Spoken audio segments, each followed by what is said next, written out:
تبھی استاد کے انتخاب میں اسلام بڑا سینسیٹیو ہے.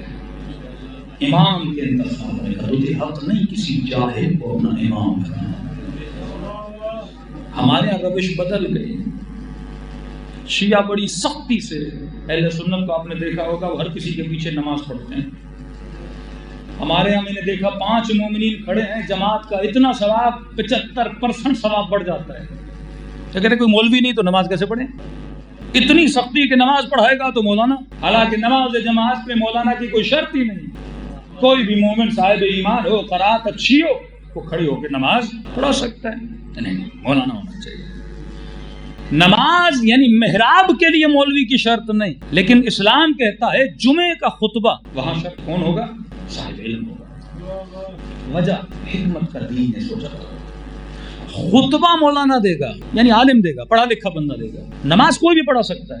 اگر آج میں یا نماز پڑھاؤں اور میرے پیچھے 1 لاکھ کا مجمع ہو، میں 2 رکعت نماز صبح کی پڑھا کے چلا گیا، 1 لاکھ بھی پڑھا کے چلا گیا، میرے وجود سے 1 لاکھ کو کوئی فیض ملا؟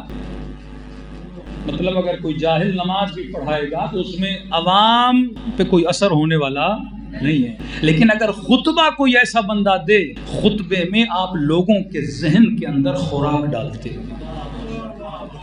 اگر نجس بندہ آ کے خطبہ دے گا تو ذہنوں کو کیا کر دے گا؟ نجس کر دے گا. یہاں پہ شرط رکھی کہ عادل ہونا چاہیے. سائلن لنفس، جس کے اندر ہوا و ہوس نفس کی پوجا نہ ہو کہ حاکموں کے پیسے کھا کے اہل بیت کے خلاف باتیں کرنا شروع کر، دشمنوں کے ایجنٹوں پہ لوگوں کے ذہنوں کو خراب کرنا شروع کر دے. یہ ممبر ہی تھا جس سے بولا گیا کہ علم کے نیچے سے گزرو گے تو نکاح باطل ہو جائے. یہ ممبر ہی تھا جہاں سے مفتیوں نے یہ باتیں کی کہ شیعہ کافر ہیں، شیعہ مشرک ہیں، یہ بدعتی ہیں، ان کا قتل جائز ہے، ایک کو مارو گے تو جنت میں جاؤ گے. لوگوں نے انہی کی باتوں پہ عمل کیا. یہاں پہ کہا کہ اتنا سینسیٹیو ہے یہ لاؤڈ. یہاں پہ آنے والے یہ سوچیں ایک ایک لفظ جو آپ کے منہ سے نکلتا ہے. قیامت کے دن ہم ذمہ دار ہیں. کہتے ہیں کسی کے بیٹے نے، باپ اس کا بڑی تقریریں کرتا تھا، اسے خواب میں دیکھا. کہتا ہے میں نے عالم برزخ میں اپنے باپ کو دیکھا اور دیکھا کہ اس کے ہونٹوں کو سوئی کے طرح سیا گیا ہے اور سفید کیڑے ہیں جس کے ہونٹوں کو کاٹ رہے ہیں. کہتا میں نے پوچھا کہ یہ کس چیز کی سزا آپ کو مل رہی ہے؟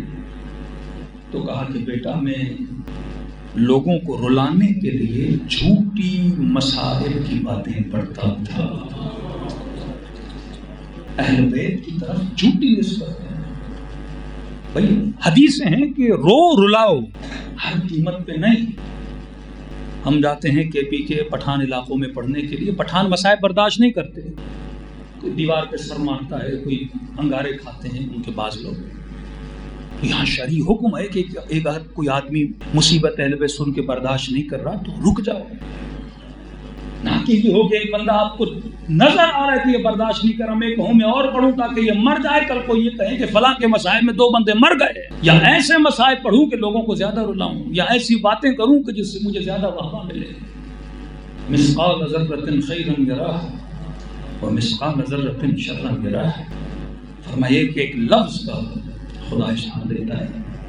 دین مذاق نہیں ہے، لوگوں کی تربیت مذاق نہیں ہے. کچھ ایسے صاحب کردار ذاکر بھی تھے جیسے جناب دہبل امام رضا کے حضور. دہبل نے امام موسی کاظم کے مسائل پڑھے.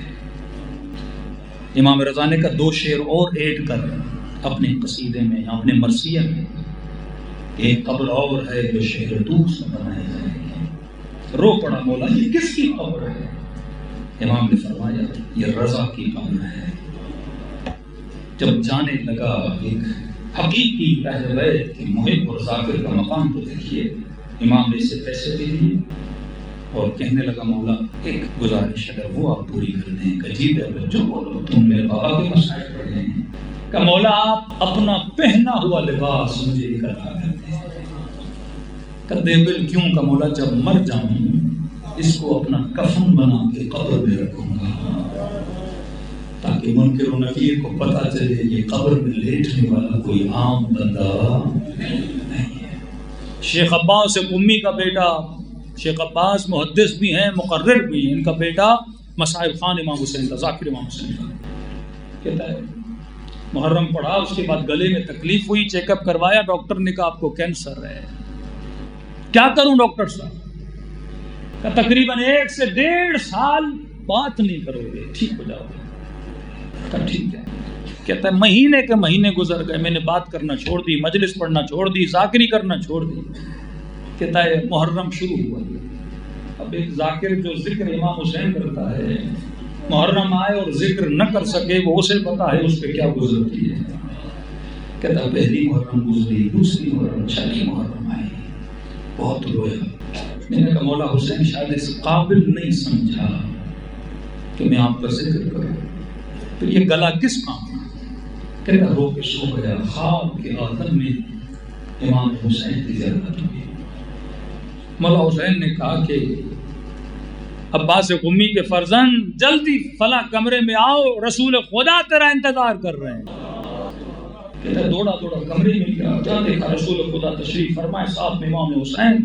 السلام علیکہ یا رسول اللہ، جواب دیا کہ فرزند عباس قمی، مجھے میرے حسین کے مسائل سنا۔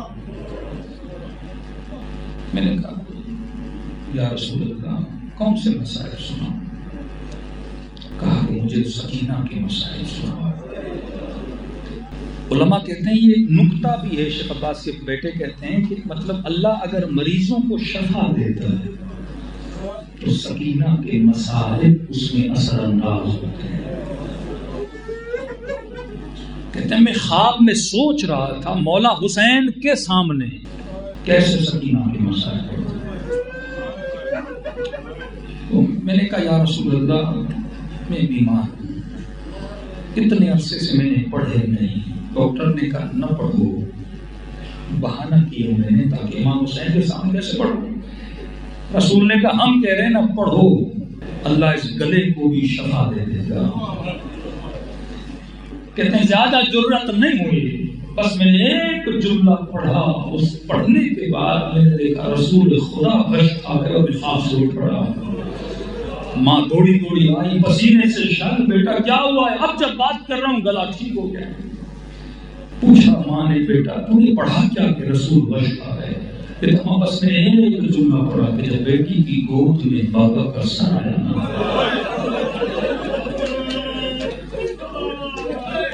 دو روایتیں شیعوں کی کتابوں میں ملتی ہیں، ایک میں یہ کہ سر آیا، بچی نے کچھ نہیں کہا، روح رواز کر گئی۔ دوسری روایت میں نہیں، بچی نے ایک جملہ بولا، اس کے بعد بچی کی روح پرواز کر رہی، اتنا کہا کہ بابا میرا رخسار چھوٹا تھا، شکر کا ہاتھ بڑا تھا۔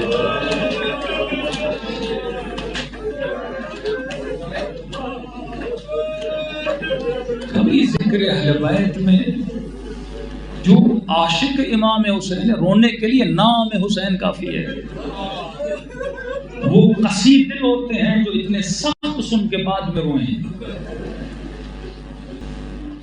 لبنان کی کسی شہید کی بہن نے ایک مولانا پہ اعتراض کیا کہ مولانا یہ روایت آپ پڑھتے ہیں کہ 11 محرم کو سیدہ زینب نے خود کو اونٹ سے گرا دیا، کہ میں نے اپنے بھائی کے لاشے کو پامال دیکھا ہے، وجود کا کٹا ہوا تھا، میں نہیں روئی اپنے بھائی کے لاشے پہ کہ سیدہ زینب نے صبر کیا تو میں بھی صبر کروں گی، اور آپ کہتے ہیں بی بی زینب نے بھائی کو دیکھا اونٹ سے گر گئی، کیسے ہو سکتا ہے؟ میں صبر کر رہی ہوں اپنے بھائی پر، سیدہ زینب صبر نہ کرے، تو ہی سیدہ ہے۔